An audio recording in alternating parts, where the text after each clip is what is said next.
Yo, what is up, guys? It's the Nightwing at Way of Life Esports coming at you guys with another League of Legends video here today. This is going to be the LCS 2021 Spring Split Week 1 through 6 thoughts and opinions. The reason why this wasn't a weekly series like it was obviously previous splits and the LEC, that was a routine, weekly, episode recap where we're just talking about the LEC. I just got really busy. There were so many things I had to do in my own personal life and obviously on my main YouTube channel, which pretty much had this series on the back burner. I tried to record a few episodes, but I end up getting some new equipment in my computer and then the audio wasn't coming through. So I just thought to myself, okay, I'm just gonna wait till the whole regular split's over for just the week-to-week gameplay, and then I'll just recap it all at once. And now we're gonna have the playoffs this week as well. And the first matchup is crazy. It's gonna be TL versus TSM, which I think is gonna be a pretty nice banger of a series. But before that even gets covered in a later video,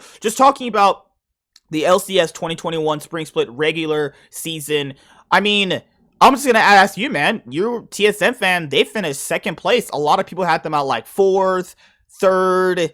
So they finished well above expectations. So I just have to ask you, what did you think about TSM throughout this whole split so far? I on when I first saw the team, I was a little skeptical, like everyone. I thought they could have got maybe Niles in hindsight because it's cheaper and a talent. They're trying to save money, or Hanser or Licorice, Impact, whatever. But so I was questionable. I know PoE was always clutch. I know that Lost played a bit for Echo Fox, and Sword Art was fine. Speaker showed what he can do, right? Even at Worlds, even when TSM was flopping. Overall, I think TSM did fine. I mean, they beat Cloud9. They beat all the top teams plenty of times.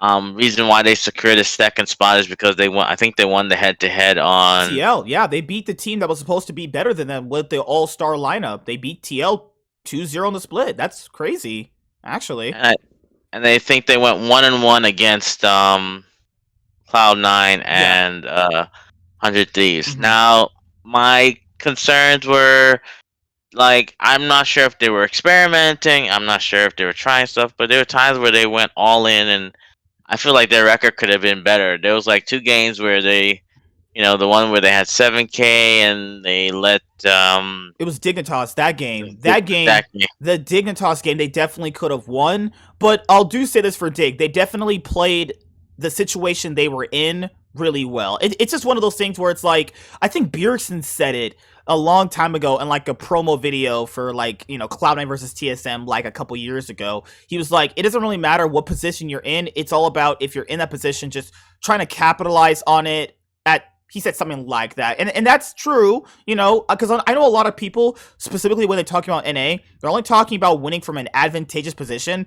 I mean, if you're behind, you have to make certain decisions and plays to get yourself back in the game. You can't just roll over and die. I mean, unless the game is, that bad. But starting off, you guys, at the end of the LCS 2021 Spring Split, the standings go as is. Golden Guardian finishes 10th place at 3-15. CLG finished 5-13 at 9th place. FlyQuest at 8th place at 6-12. Immortals finished 7th place at 7-11.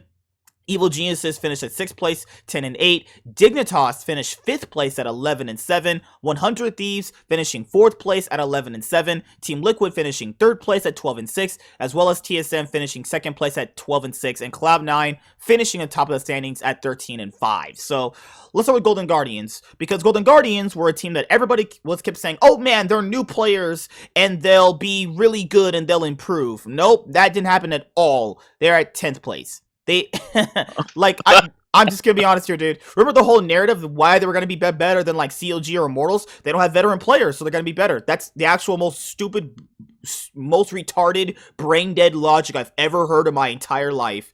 You expect new players who have never ever played professionally to come except 6A to come in and be better than already established veterans.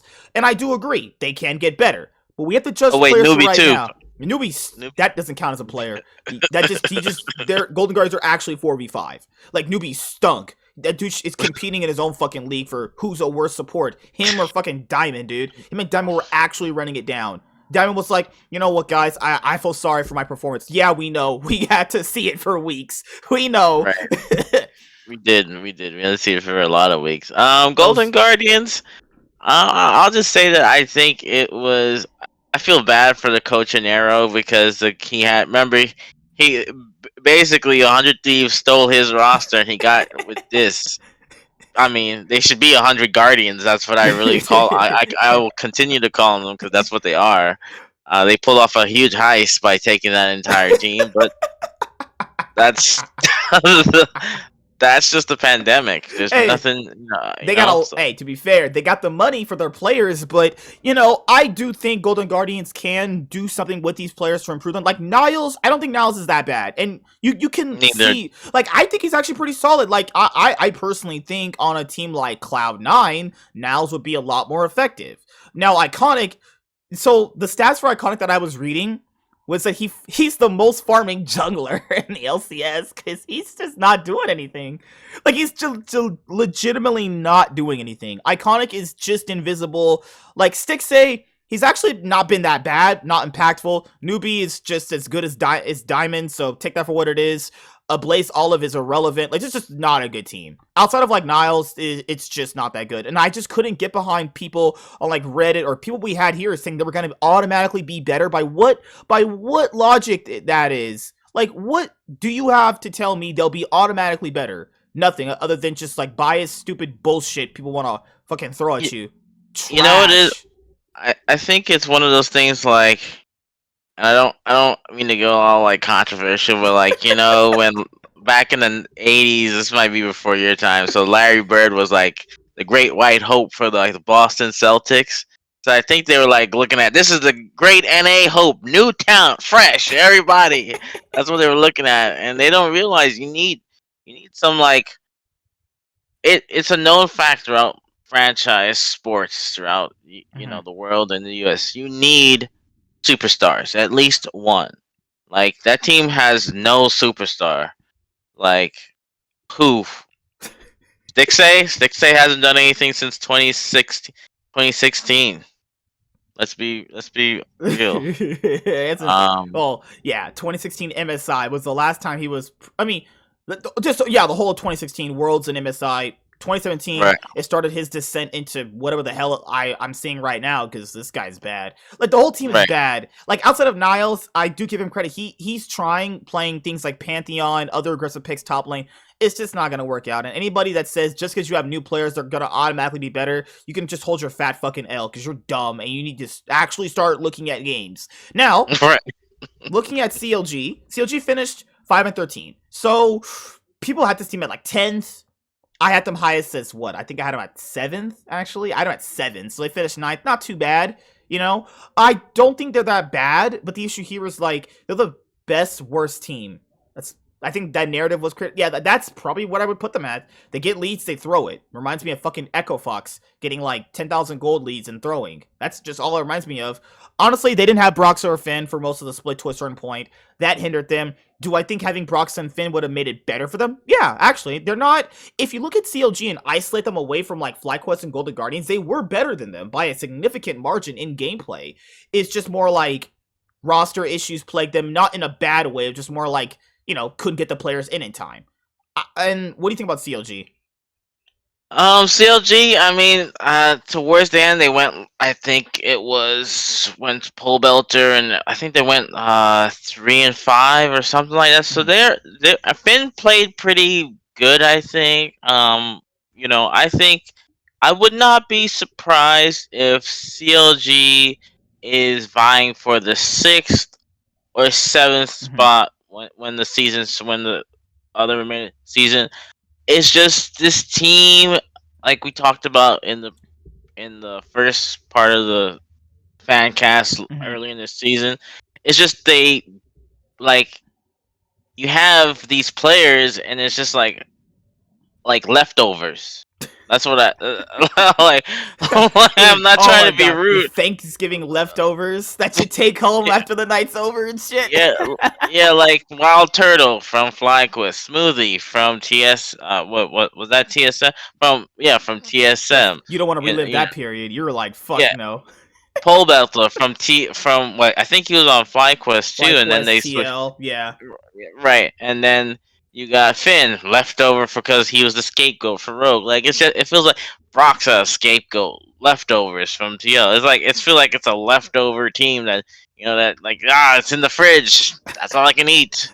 So that's what I look at them. Do I think they can get better? Yeah, they can definitely. I can see them making summer playoffs, or they might surprise us like they did Dig. Like I might even go on a stretch to say I think they can be better than Dig because Good I believe. narratives. I like it. I like it. Taking that bold Yeah. stance. I love it. Because, dude, Okay. what I was trying to say was that Finn has actually been a pretty good improving player that a lot of people just didn't care for. Bilster thought him coming over was going to be a huge detriment. Like, he's proved that he's not bad. He's actually been pretty solid for them overall. Yeah, he's been fine. I mean, analysts and casters have been giving him pretty praise for his play. So I have no problem with Finn. Like I said, I could see CLG rising to fifth. Yeah. Between fifth and seventh.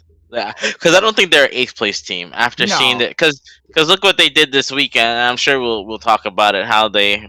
I remember I boldly predicted. That. I just want to put that out there. I boldly predicted CLG would beat and you go. But anyway, yeah, we'll talk about that later. But hey, he's got to rub it in. He just has to rub it in every single time. No, hey, I thought it was gonna be to another team. I said I even said it too. I said 2-1.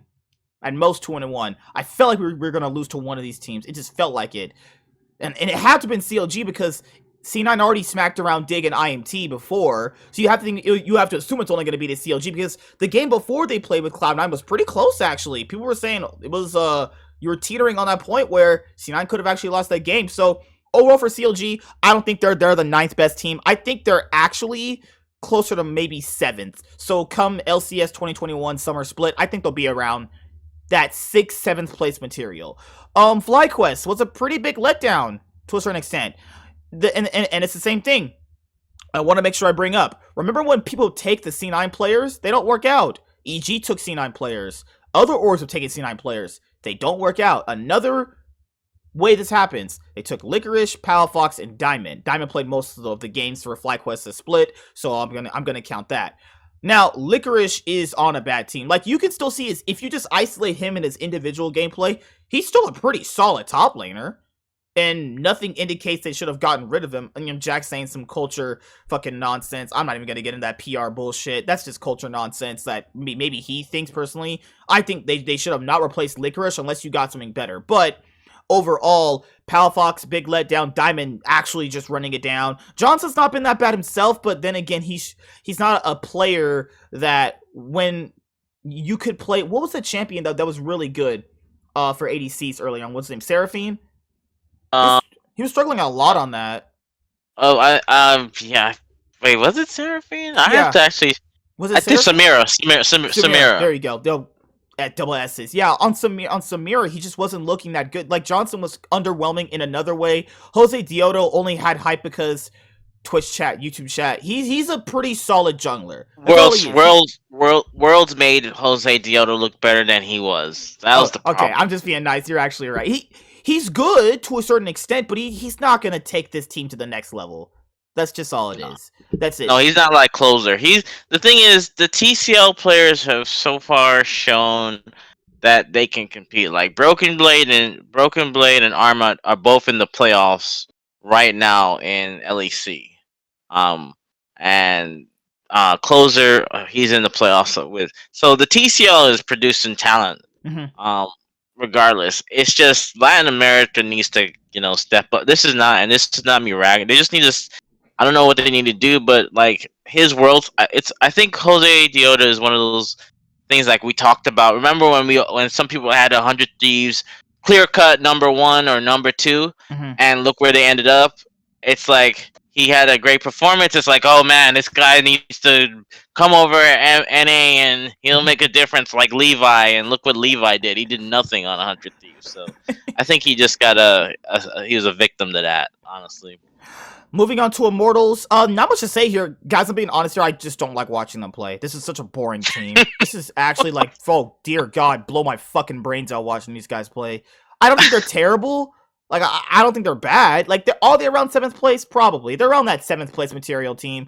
Like, Revenge is they just have a bunch of solid players. They have no star players. That's what it feels like to me. That's kind of all I see out of them. This is like what Golden Guardians wanted to be. They wanted to be. Immortals is a solid team. I'll say that. They have really solid players, and you have Xerxes, who's still a pretty solid jungler, but that's it. You can't win a league with solid players. That's it. There's no rag against them. I don't think they're like fucking abysmally awful. It's just like they get trounced on by top teams, but they do well against teams worse than them. So they're gonna be middle of the pack. They're just a middle of the pack team. That's all they are to me. I think they built a roster to look better than they did last year. Especially they had fucking Ico just stealing paychecks. I think Insanity has. I think they're gonna need. I mean, Revenge even said it in I think it was a podcast with Dom that Crackdown, because I listen to that sometimes when I'm like playing games or whatever. He said his spot wasn't guaranteed. So, bring in Soaz again. again, this is the thing. Like, look at these teams. Like, FlyQuest, the only real superstar you could say is Licorice, but then you could say Broxa, but he kind of got a bad rap since ever since he joined. So his stock value went down. If you literally look from 7th to 10th, there's no like superstar. Like, it's just like a good player.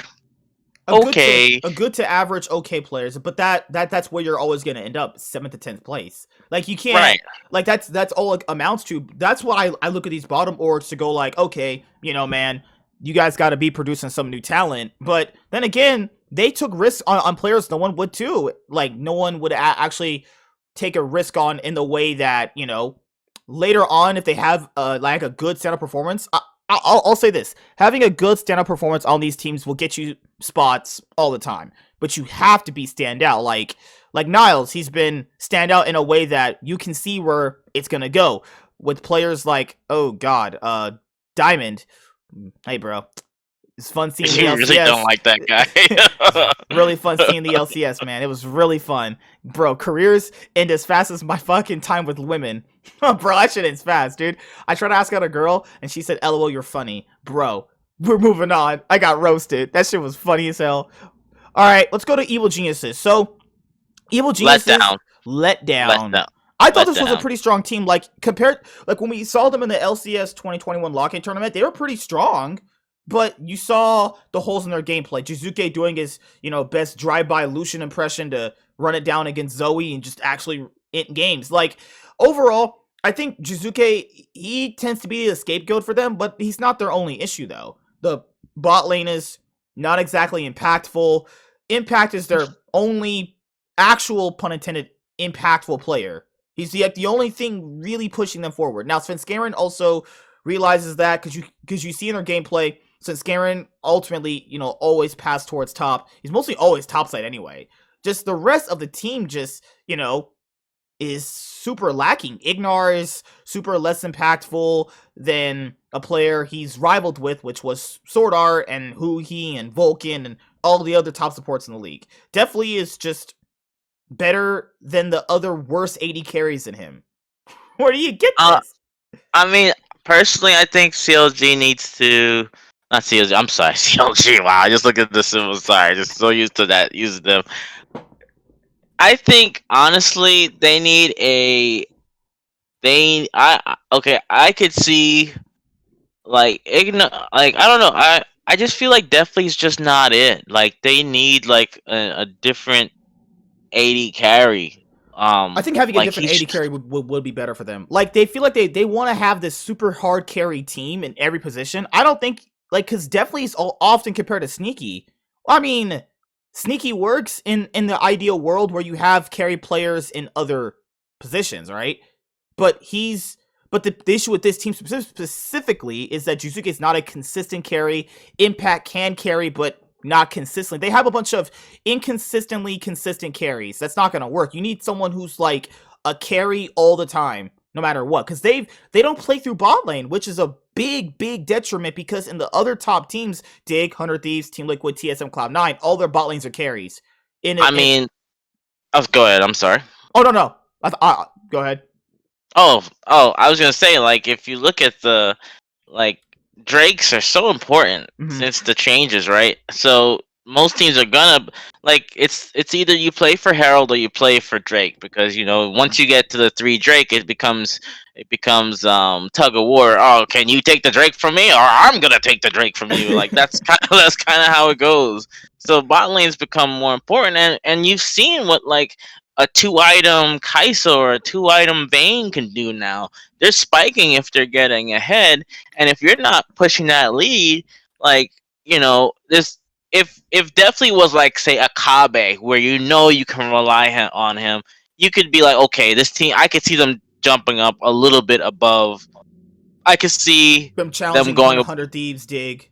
That's right. Dig, yeah, for sure. This guy hates Dig, guys. This is the #1 Dig. Oh, no. I don't hate Dig, but we'll get to Dig. I'll explain my Dig thing later. I'll explain that Dig thing. He's been waiting. This man's been waiting to say this. He's like, I've been building it all up like a big villain.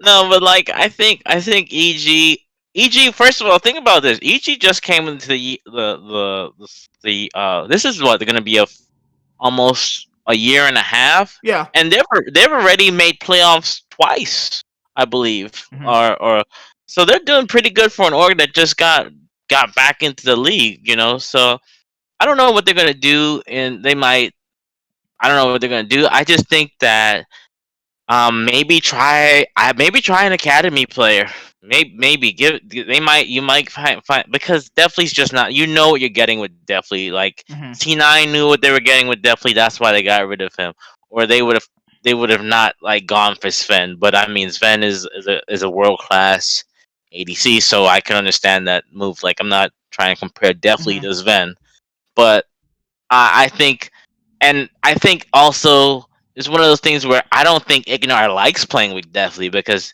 Ignar used to left Wild Turtle, and we know Wild Turtle is one of those crazy guys that will, like, will flash forward and do things. Deathly's not gonna do that. You know what I mean?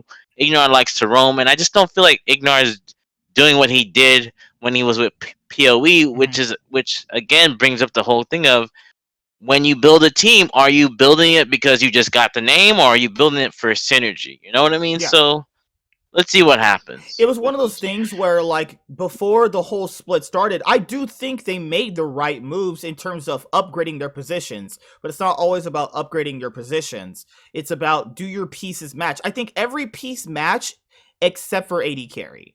I think that's where we're looking at it, because that's what people had questions about Deathly, is like, can he be the X factor? Because all the other teams in the LCS that are the top teams, TL, C9, TSM, 100 Thieves, they have better ADCs. They just do. Like, what if Evil Geniuses had a player like King on there from, Oh, King would have been perfect. He and like, spend money on a guy like this.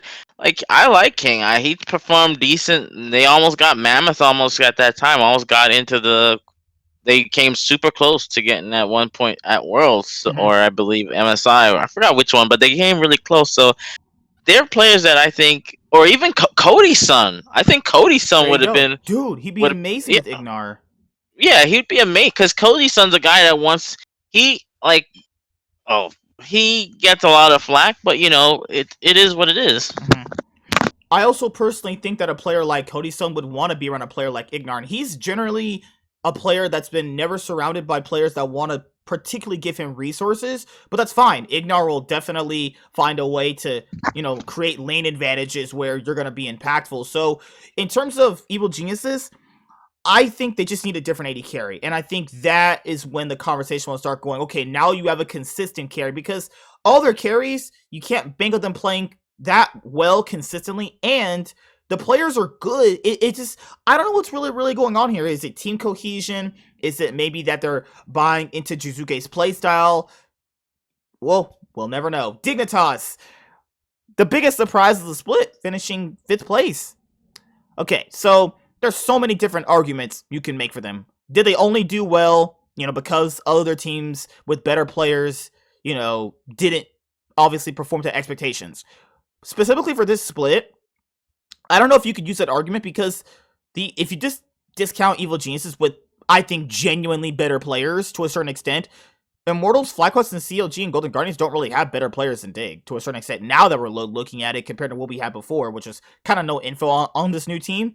So I personally think the best players from Dignitas were going to be Dardoch and Afromu. Dardoch and Afromu are currently, I think, players you want to obviously have in the MVP conversation because they're players that definitely showed up. I know a lot of people were, severely doubting Dardoch, and I even said Dardoch is a really good mechanical jungler and that has been a integral part, to Dignitas' success, as well as Afro being paired up with a player like Neo, formerly known as Asta, who played on Optic Gaming, as you guys already know. Neo and Afro move pretty much a, solid bot lane.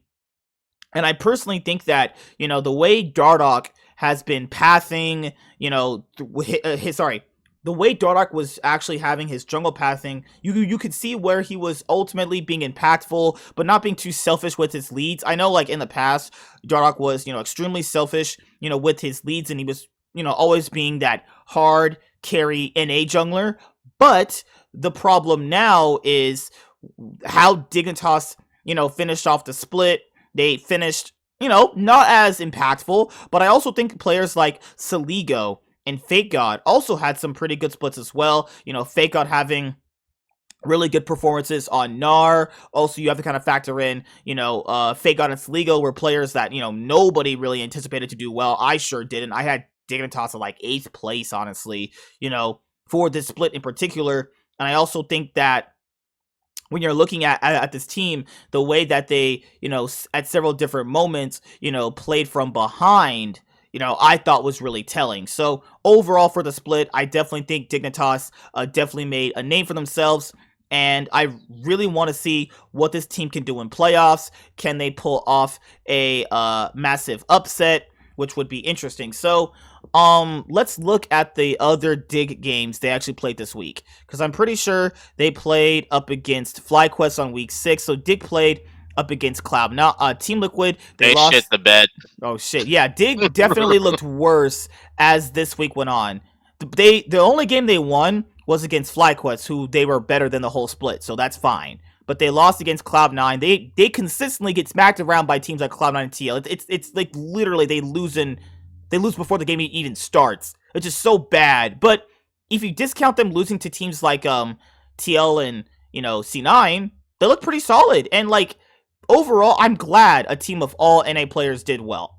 The right way. Because they didn't pick fucking, players out of the fucking dumpster can, like Sticks say, to do well. They picked players like Afro and Dardoch who are actually pretty good. So I have Dardoch and Afro in my MVP candidates right now. There's a few other players, but I think they were the stand-up players. Now, I want to say this. Outside of Dardoch and Afromu, would this team have done this well? Probably Hell not. no. Nope. Hell no. Dardoch and Afro are really, really covering up this team's weaknesses. And like they do team fight very well. And they do have moments where they're always crawling back a deficit. But that's probably because of the veteran players. Because looking back at these other past teams that Fake God, Sligo, and Neo have been on, when they were consistently losing, they didn't crawl back any leads. I think Dardoch and Afro are really covering up this team's weaknesses. And I think if Dig want to consistently do well moving forward, they probably have to keep Dardoch and Afro unless you're making immediate upgrades to these guys. Maybe next year, I think you probably, keep having these guys. Or they might get bought by better teams. Who knows? I think Dardoch is making a case for himself to be, picked up by a better org eventually, or Afro, maybe he retires. I'm not really too sure. But Dignitas, if you want to keep doing well, you need players like Dardoch and Afromu, not what the hell you had before with Froggen and fucking Acadian, Froggen in fucking Season 10. Holy shit. But Warren's been waiting to go off on Dig. Alright, so it's unleash on Dig. Okay, so it's not unleashing on Dig. My thing is like, I was looking through they lost to CLG by the way, during the split. I was looking at and like I've been preaching this on the fan cast, and I've been preaching this on the and even in the Discord. I am not a fan of the best of threes. Like, look at I mean best of ones. Look at remember Misfits of 2018. They started out really well, the photo meta, and like yeah, I remember that. yeah, they started out really well, and then they couldn't even make playoffs.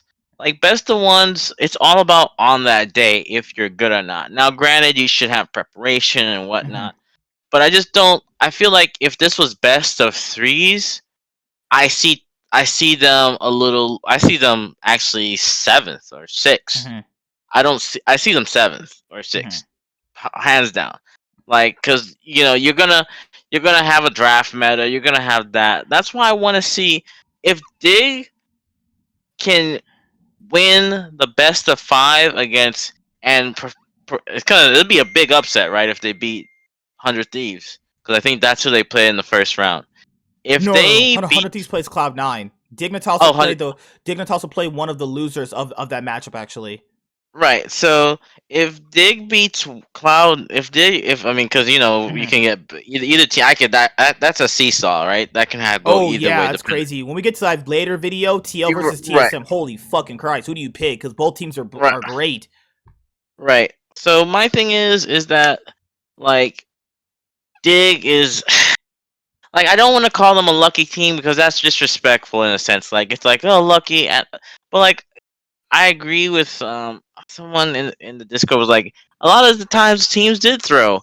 Like, if for instance, if it was a G2 or like a Rogue or somebody else that was ahead, I feel like they would have closed out the game cleanly. They wouldn't like try to put, and even if they even if they got themselves in a bad situation, I feel like their record should be like more like 10-8. Not the record they have now. And like I don't see Dig internationally. Like, you really want Dig representing you at MSI and World? They can barely do Barons. They can barely do Barons. They finally was able to find a team that could do a Baron properly after, man, damn knows how many years. This is back when I was holy shit. I remember there was this like IEM they went to. Fans just wanted to see them at international events. Hell no. Oh god, no. Please, no Dig. No, no, god. So my thing is, they need to prove to me that they can perform outside of best of 5, and that's when I'll finally be sold on them. If they actually upset the team that they'll face out of 100 Thieves and Cloud9's matchup, because I don't really think C9 should be dropping to the 100 Thieves now. Like, if people made the prediction that 100 Thieves should have beaten Cloud9 in the 2021 lock-in tournament, that's a fair assessment because 100 Thieves are playing great then. But losing to them now, whoo, that's a stretch there. But also Cloud9 themselves also haven't been playing that well either to a certain extent. So moving on past Dig, 100 Thieves actually. People had these guys at 3rd, so then they finished 4th. Not too bad. They were competing with TSM and 100 TLM. Guardians, get it right. 100 Heists, 100 L's. That's what they are. They're just 100 L's, dude. Because 100 Thieves, oof.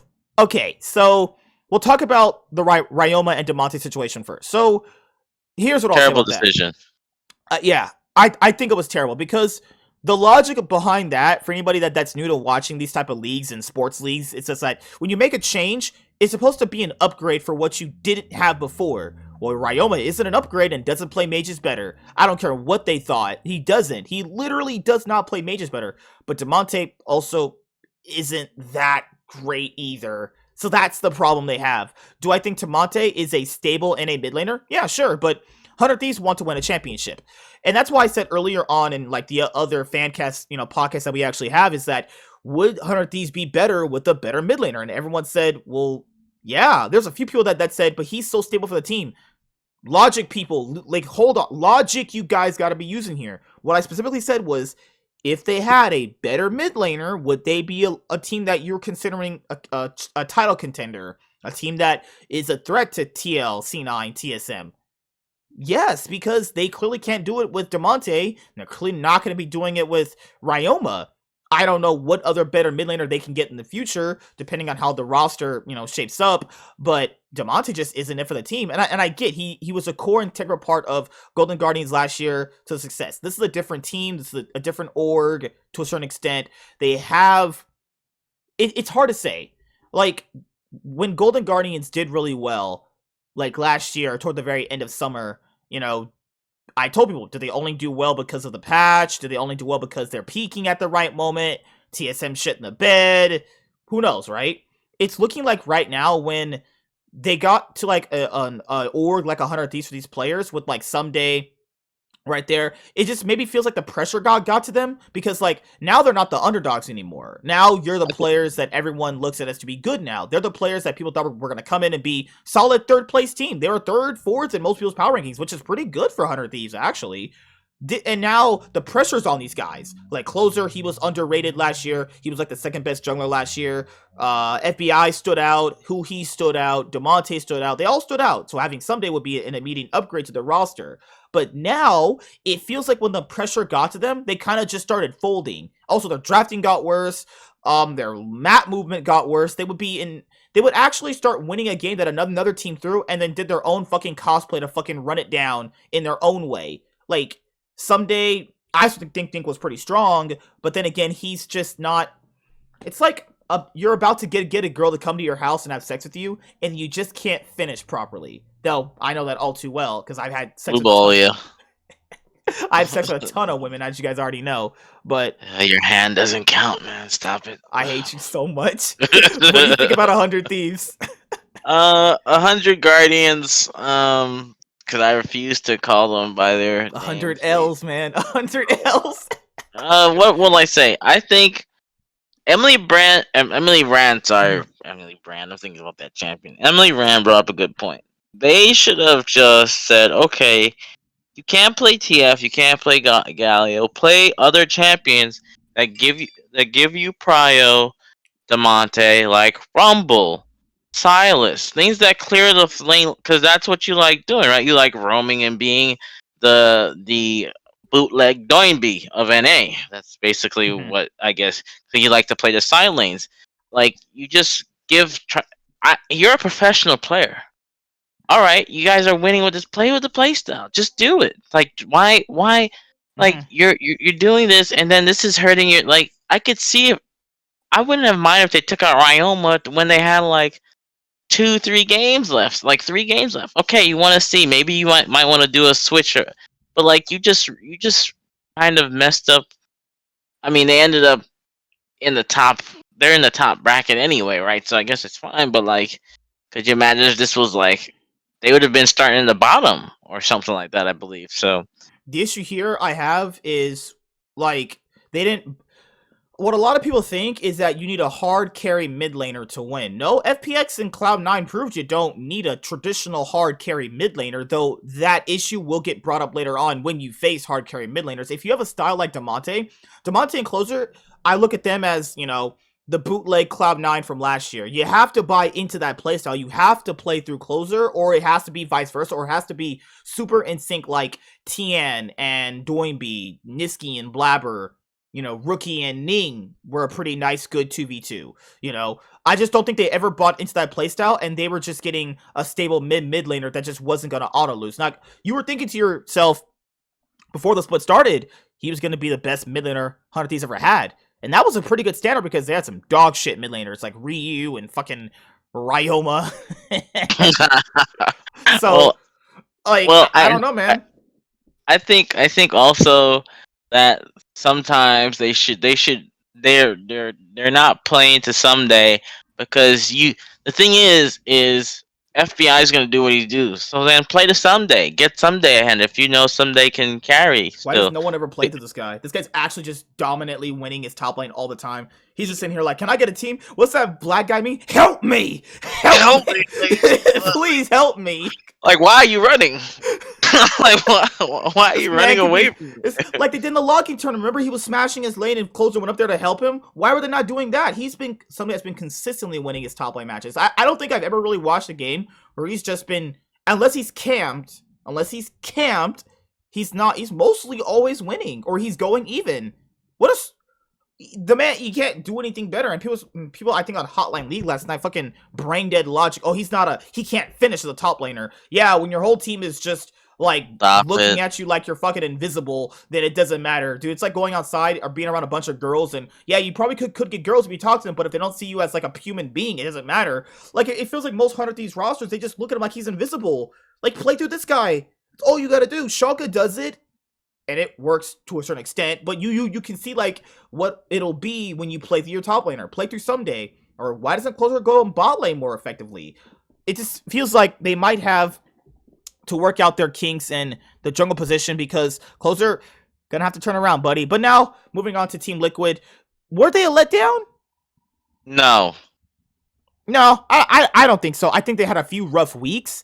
The only player that really let me down was just Jensen, honestly. I think everyone managed to bounce back in a certain way. Also, people were, my god, in the fucking show we have Dick riding Santorin, that fucking cock. Oh man, that shit was far down their throats. Santorin's cock was in their throats, and his balls were dangling on their mouth, dude. Holy shit, that shit was fun. Oh my god. I think Alfari lived up to his value. He always got leads. Now I don't know if Santorin wasn't there at the right times for him, but I think it was out of character, some of the deaths for tactical. Mm-hmm. I think maybe he got a little too laxed, and I think I wouldn't be surprised if he kind of simmers down once the tournament, the playoffs start. Mm-hmm. Same difference, right? Jensen, I thought was gonna really, I feel like before it was Jensen Bjergsen. Now it's like Jensen was in a shadow. Now he's in the black hole. Like I can't find him now. He's not the same Jensen. Like what happened? Like I'm a little confused. Like Bjergsen left. Now this is your time to say, hey, I'm the top. Remember, mid laner. He said Perks was a bad pickup for C9. I was like, dude, come on, stop capping here. It's capping hard. I mean, he lost to pole belter, but that's a different story. We'll talk about that later.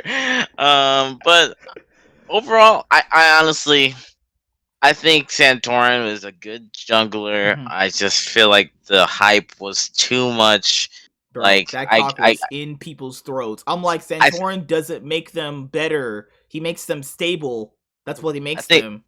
Again, I think it's a byproduct of his finals and his last year's split that he had, spring and summer split that he had with FlyQuest. Again, this is recent, like you mentioned before, recency bias. Like that's like personally, I would. If I was Team Liquid, I think Team Liquid should have gone head over heels for Svenskeren. I really think. Could you imagine if Team Liquid had Svenskeren? That's a scary team. That's a scary team. Like Santorin doesn't push TL over the edge, and people are gonna be like, "What do you mean?" You can clearly see it in their games. What do you mean? What do I mean? You can see it in their games. He's not like an X Factor.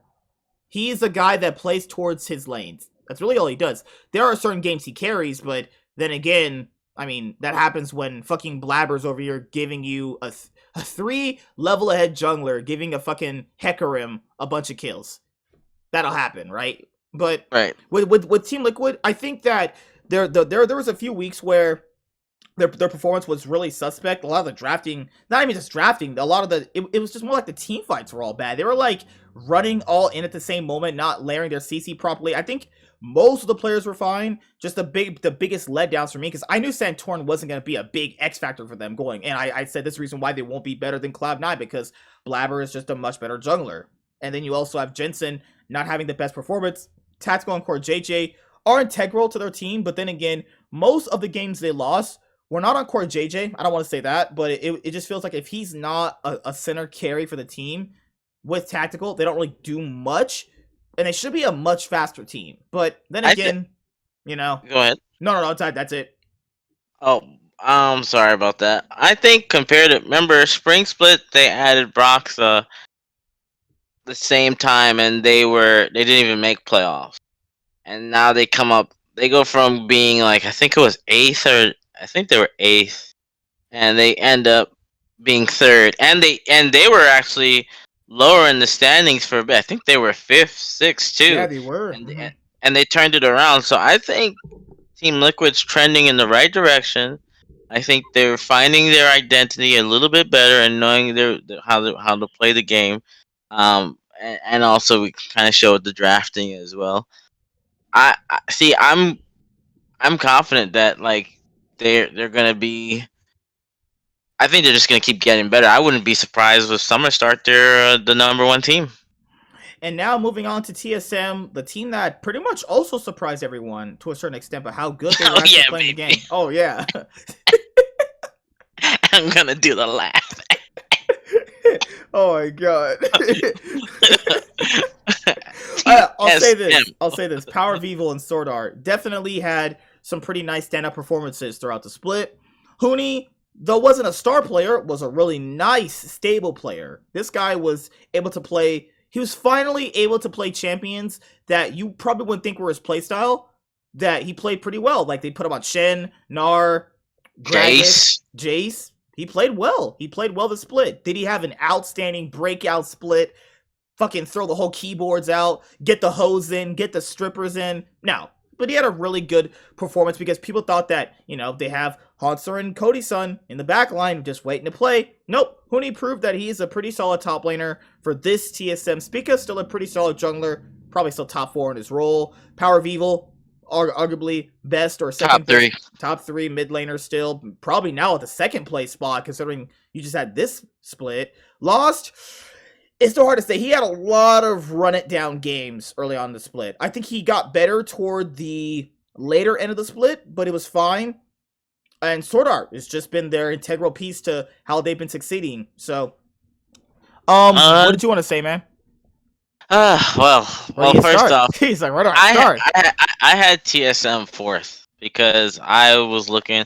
I didn't have 100 TS high. I had Cloud9 and I had TL. I still think like I wasn't going off the recency bias. But I am one of those people that don't judge a book by its cover. And I mentioned this when we were talking again on the other cast, the fan cast. I was like, think about it, right? Reggie and like Bjergsen signed off on this, and Curry and the staff, like they all signed off on all these players, like. They must have been confident, like, because I'm sure they knew that they were gonna get scrutiny for because everybody's like Huni's like the greatest thief, national treasure thief, going from team to team, stealing money, and he showed that he can play weak side. He showed he can carry. He showed that he can tank. And he's been, I think. Even in the last split, he went up against Broken Blade and Impact and did fine. Like he even got EG got into the playoffs with Huni, if you remember, after they switched out Kumo. And Power Evil is a very competitive. He's a better control mates player than Bjergsen, in my honest opinion. His Azir games, even Azir was nerfed, he's done fine. But I'm not gonna go into too much detail. I will say that I feel like every week. Like the Dig losses were their only 2 losses where they lost up against FlyQuest. That was another game that they lost that they were so ahead, but it was just scaling low. Again, I don't want to go too far. I think I had them 4th. Them finishing 2nd is way above standards because let's be honest, a lot of people were giving them flack for getting all of these players. They didn't think the synergy. And I watched TSM Legends, and Sword Art is very vocal. Like he didn't do a yellow star. He didn't come here and then do terrible. He's been vocal, and if it's one of those things where follow the monkey. If the monkey says we're gonna jump off the bridge, they all jumping off the bridge, and it might be the wrong decisions and they run it, but hey, they're running it together, so I can appreciate that. So to end, I think now do I see them? Am I as excited for the mid-season showdown? No, I'm not. But we can talk about that later. And now moving on to Cloud9 to finish all this off. So, it's an interesting story for them. Let's start with Fudge. Okay, let's start with Fudge. Fudge. I'm trying to sound really nice here, but I'll go first if you want. Thank God, because I'm about to actually bully these people. I'm gonna say some things about Fudge. Do I think he can be a top 5 player? Yes. No. What? Wait. Here's why. Here's his biggest mistake he did. There's this saying goes, you don't want to be a king among boys, you want to be a king among kings. But this guy thought he was the king above all kings, right? So he went on Twitter like, I'm the best, and blah blah. And you don't think you're gonna get flamed by NA, dude? And it's not even, you're not even from LEC. You're from down under. Really, like, check yourself. Hop back into the kangaroo pouch. Like, stop it. Like, what are you doing? So that's his problem right there. If he did, I guarantee, if he never opened his mouth, we would not be so critical on this guy. I don't know, man. That's the pivot I have, because there was this oh my god, these actual brain dead, socially retarded versions who don't watch games, where they gave me stats, right? And I told people this. Here, gotta take up the glasses for this one, because I gotta start speaking the facts. I gotta start speaking the whole facts. This girl's talking to me. One second. What's this called? Don't worry, I'll set everything. Starting out again. StreamYard.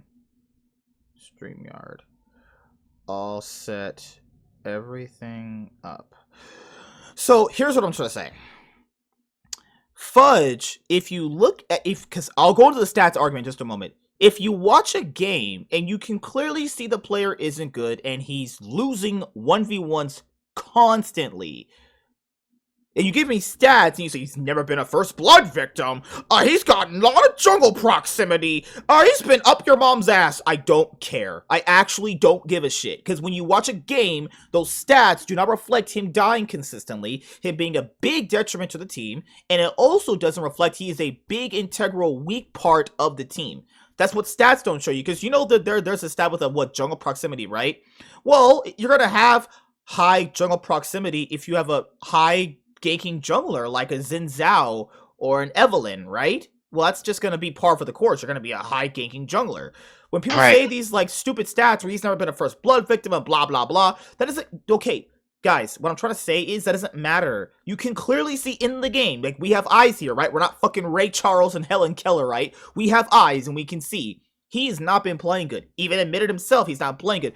Imagine people being this brain dead fucking retarded, where he says, I'm not that good. I need to improve. Fans, no, you're doing fine, man. Fuck the critics. No, the fans are just retarded. That's just all it is. You know, it's just, that's it. Like, I can't. My actual brain will actually explode with some of these people. You can clearly see he's not playing good. The amount of fucking excuses people have for this guy is insane. And hey, I love Cloud9.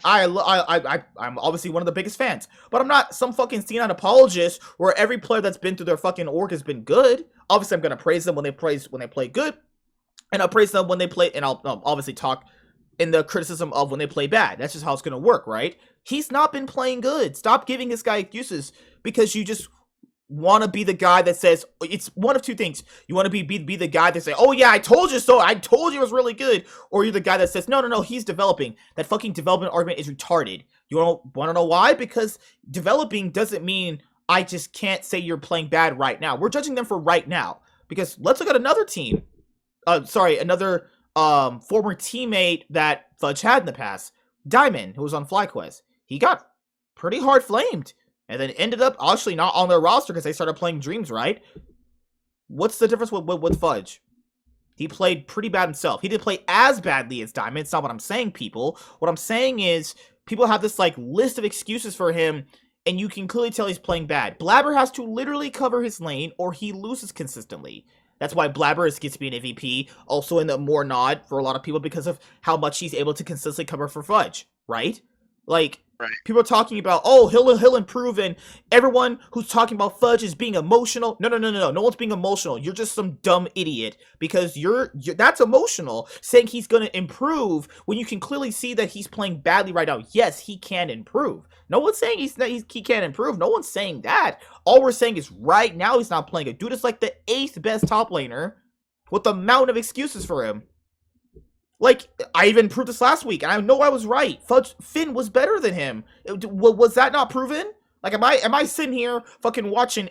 Hey guys, anybody that's watching League right now, if you can't see how to watch a game properly, go watch competitive Fortnite. They need viewers. Apex Legends is hiring for viewers. That shit's dying out there. But Well, I'll say one thing for Fudge, right? I do believe.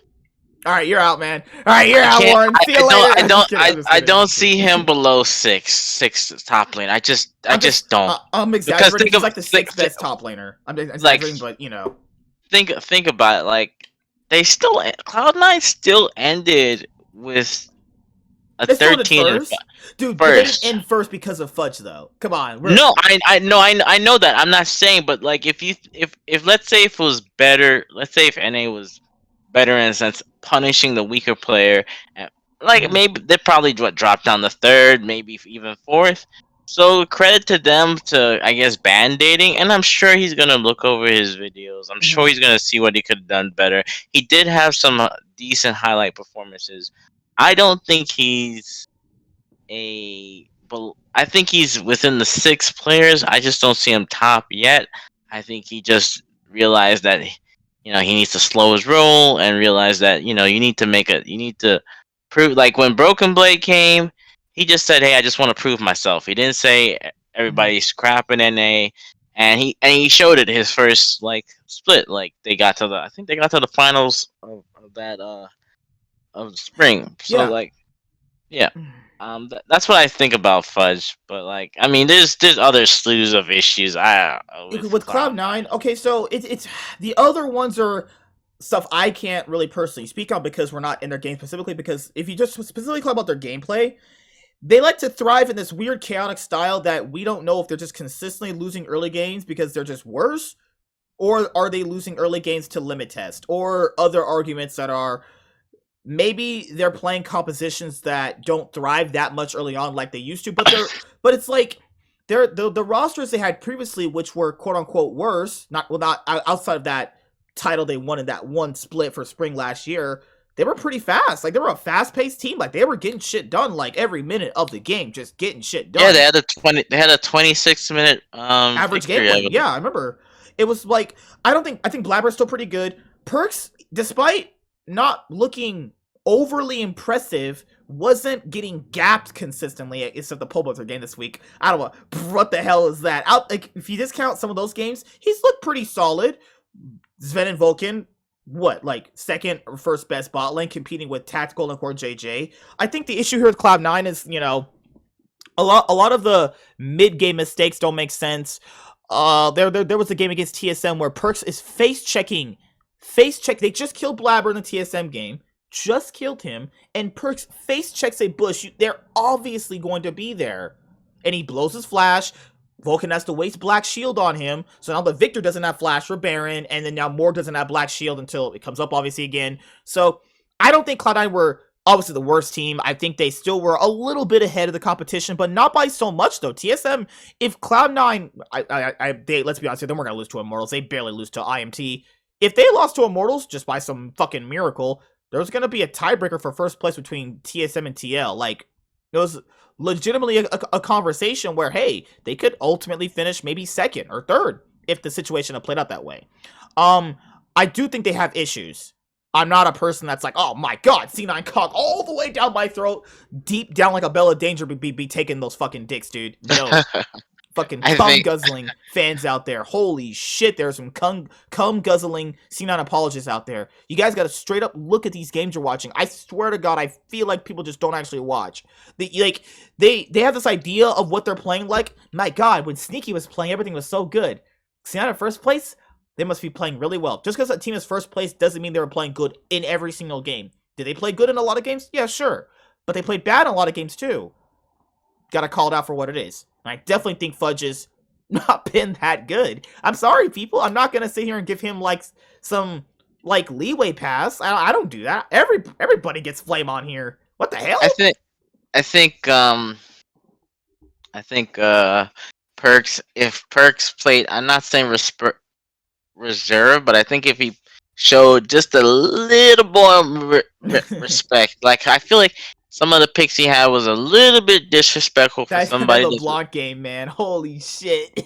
that like, dude, you've been doing 80 carry for 2 years, and I get it that you go to solo queue and scrims, but getting him back on the real stage in the mid lane role is a whole different thing, right? So, like, I think maybe if he showed, now granted, I understand your MSI winner, World's finalist, a couple semifinals. I get it.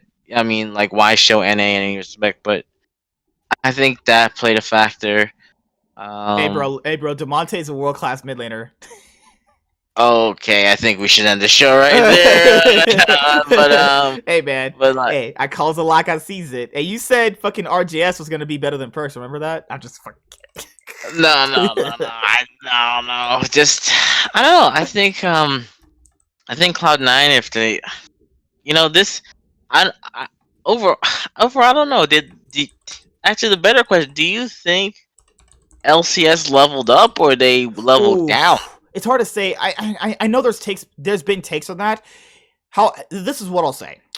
I think it got more competitive in terms of the top teams, but it got worse in the bottom teams, and the overall level of gameplay, I think it's half and half. I think there were some good standout games to split played by teams, but I don't think, because everyone, from we talked to, they're like, oh, it improved so much.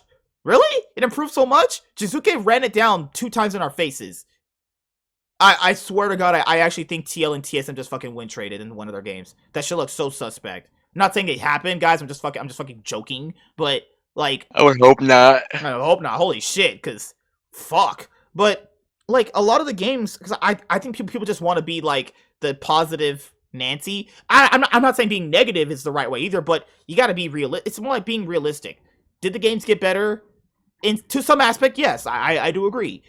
But I think they got better in the top teams. They got, like, the top teams gap got a little bit closer because, Cloud9 was, last spring was just far and away the best team. Like, nothing was touching them. This split, TSM beat them, TL beat them twice. It was really close against 100 Thieves for some of their games. So that's what I think so far. Did NA get better? Not really. Let's be honest here, dude. If Cloud9 goes to MSI, they're probably getting, like, 4th place. Maybe. Given the fact who they might face in a BO5. I mean, we've seen Cloud9 in a BO5, and they push teams. So it really depends. Do I feel like Rainover? I don't.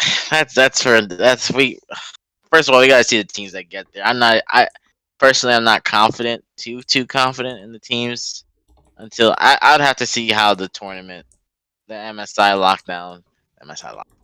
The mid-season lockdown shows us. I can't talk today. Oh my god.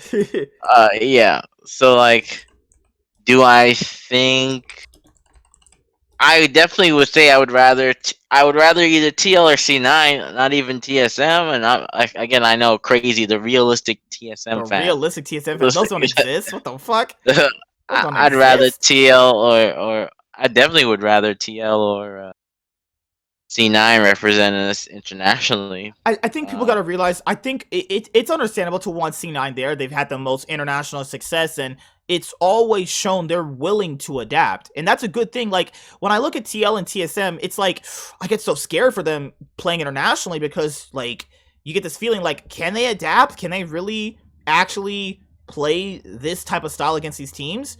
I think Cloud9 has shown throughout their success they have. But the issue here is, like, it always comes back to bite Cloud9 in the ass when it's more like, okay, when you face the better teams now, that shit ain't gonna work. It just doesn't work. It always comes back to, like, okay, they're not better than their competition to a certain extent at a certain point, and then they always end up losing.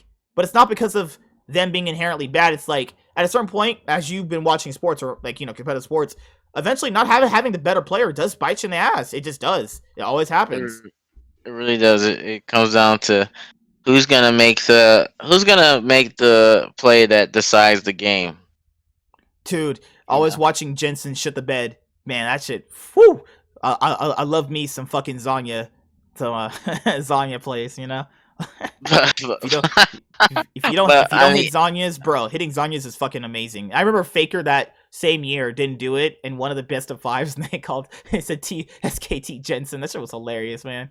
I mean, I'm excited for. I wanted. This is gonna be a. I hope that what you call it Dig surprise us. I want to be shut up, but I just don't Yeah, feel but like you got to I be can't wait for. realistic with people. I think people get so in love with the idea of a team doing well, like they get so lost in a damn narrative. It's just like I'm not trying to sit here and be negative. It's just when you got to be realistic. But guys, I have to head out, so I'll see you guys later. Warren, anything else you want to say before we head out of here? Actually. No. I think it was good to do this review. I can't wait to do more with you. So Yeah, yeah, I that was enjoyed it. great. All right, as always, TSM suck, but we'll predict for TSM in the quarterfinals. Way to lose to CLG, but have a great day, guys. Shit! It always throws that shade last minute. Wait, did you get the new TSM jersey actually? Dude, all the jerseys are sold out. Really? Fuck. All right, guys. See you guys later. Like, comment, subscribe. Most of all, enjoy. And Nightwing is signing out, guys. Peace. Have a good day. All right, dude. I'll see you in a bit.